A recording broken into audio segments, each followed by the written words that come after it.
চাটা কিন্তু জব্বর মজা হয়েছে। কি যে বলেন না স্যার, আর লজ্জা দিন না, প্রতিদিন তো এভাবে চা খাওয়ায়। হ্যাঁ, তা ঠিক আছে, তবে আজকেরটা একটু বেশি মজার হয়েছে আর কি। মনে হয় আজকে একটু চিনি বেশি হয়েছে, তাই মজা হয়েছে। জান, এখন থেকে চিনি বাড়িয়ে দেব, যেন প্রত্যেক দিনই মজা হয়। ঠিক আছে, তোমার কাছে যেটা ভালো মনে হয় সেটাই করো। বন্ধু, খবর কি?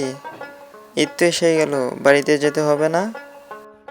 বাড়িতে তো যেতে মন চাই রে, তবে সমস্যা হলো টাকা। টাকা না থাকলে কি আর বাড়িতে যেতে মন চায়? কেন, এখনো তোদের বেতন দেয়নি? না রে, এখনো বেতন দেয়নি, তবে বলতেছে এই 2-1 দিনের ভিতরেই নাকি বেতনটা দিয়ে দিবে। তাহলে তো আর কোনো চিন্তাই রইলো না, এবারের কোরবানি মনে হয় অনেক বড় সড়োভাবেই হবে, তাই না রে? আর কোরবানি, যে টাকা বেতন পাই এখানে থাকা খাওয়া দিয়ে শেষ হয়ে যায়, আর যা অল্প কিছু বাঁচে সেটা বাড়িতে দিতেই সহজ যায়। সেক্ষেত্রে আমাদের মতো মধ্যবিত্ত পরিবারের লোকদের কোরবানি দেওয়া যে কতটা কষ্টের, তা শুধু আমাদের মতো পরিবারের লোকেরাই জানে। তবে নিয়ত আছে, দেখে কি হয়। আচ্ছা ঠিক আছে বন্ধু, আজকের মতো আসি, আবার পরে দেখা হবে না। অফিসে একটু কাজ আছে, তো কাজটা শেষ করে দিয়ে আসি। স্যার, এবার গ্রামের বাড়িতে ঈদ করবেন না এখানেই করবেন? না না তোমেশ, এখানে আর ঈদ করব না, গ্রামের বাড়িতে ঈদ করব, এবং গ্রামের মধ্যে সবচাইতে বড় গরুটা আমি কুরবানি দেব।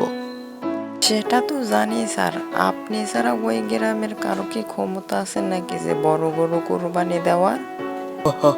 ঠিক বলেছ, আমার মতো অত বড় লোক ওই গ্রামের মধ্যে কেউ নেই। ওই গ্রামের মধ্যে সবচাইতে বড় লোক ব্যক্তি হলাম আমি, তাই আমার উপরে কেউ কোনো কুরবানি দিতে পারবে না, এটা আমি খুব ভালোভাবেই জানি। সেটা আমিও ভালো করেই জানি স্যার। তাহলে আপনি গ্রামে কবে যাইতেছেন? শোনো, আমি কালকে চলে যাব, এমনকি তুমিও চলে যাবে। ঠিক আছে স্যার, আপনি যেটা বলবেন সেটাই হবে।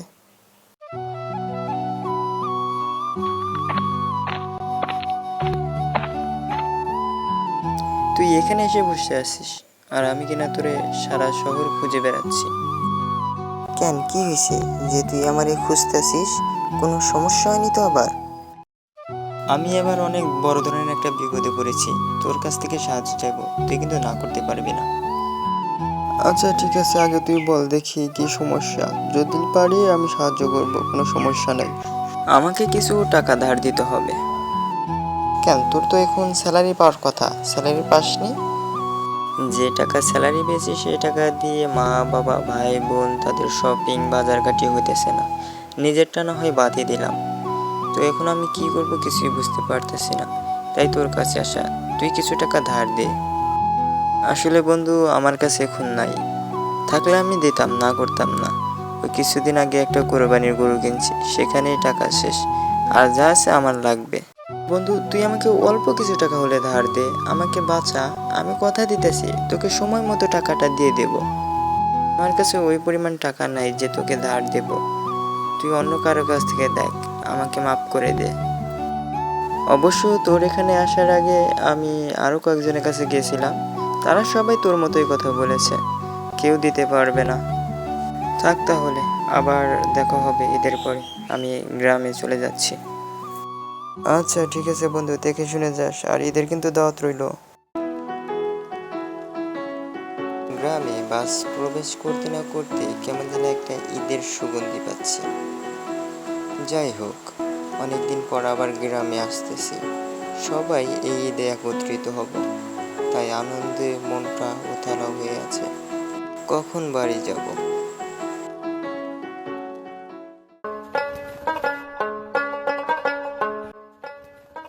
ভাতিজা নাকি? তা এবার কি এই গরু কোরবানি দিবা নাকি? হ্যাঁ চাচা, এটাই কোরবানি দেব। কেন, আপনার গরু পছন্দ হয়নি? পছন্দ হবে না কেন, অবশ্যই পছন্দ হয়েছে। তাই এত বড় গরু তুমি কোরবানি দেবে এবার? চাচা বাবু, একটা কথা বলি শোনেন, এই গ্রামের ভিতর সবচাইতে ধনী ব্যক্তি হলাম আমি, আর আমি যদি বড় গরু কোরবানি না দেই তাহলে আমার মান কি থাকবে বলেন? না না, কিভাবে থাকবে? আসলে তো আমি ভুলে গেছিলাম, এই গ্রামের ভিতর সবচাইতে ধনী ব্যক্তি হলে তুমি। চাচা, আপনাকে কিন্তু ঈদের দাওয়াত রইলো। ঈদের দিন কিন্তু আমাদের বাড়িতে আসতেই হবে আপনাকে। আচ্ছা ঠিক আছে, আমি পারলে আসবো নে। তোমারও কিন্তু আমাদের বাড়িতে দাওয়াত রইল। আর এখন আমি যাই, বাসায় অনেক কাজ আছে, আবার পরে দেখা হবে না। বাবা চলো যাই, গরু কিনতে হবে না? ঈদের তো মাত্র আর একদিন বাকি আছে। আসলে বাবা, গরু তো আমিও কিনতে যেতে চেয়েছিলাম, কিন্তু কিন্তু কিন্তু মানে কি, এবারও গরু কিনতে যাওয়া হবে না তাই তো? কিভাবে যে বলি, বিষয়টা এরকমই।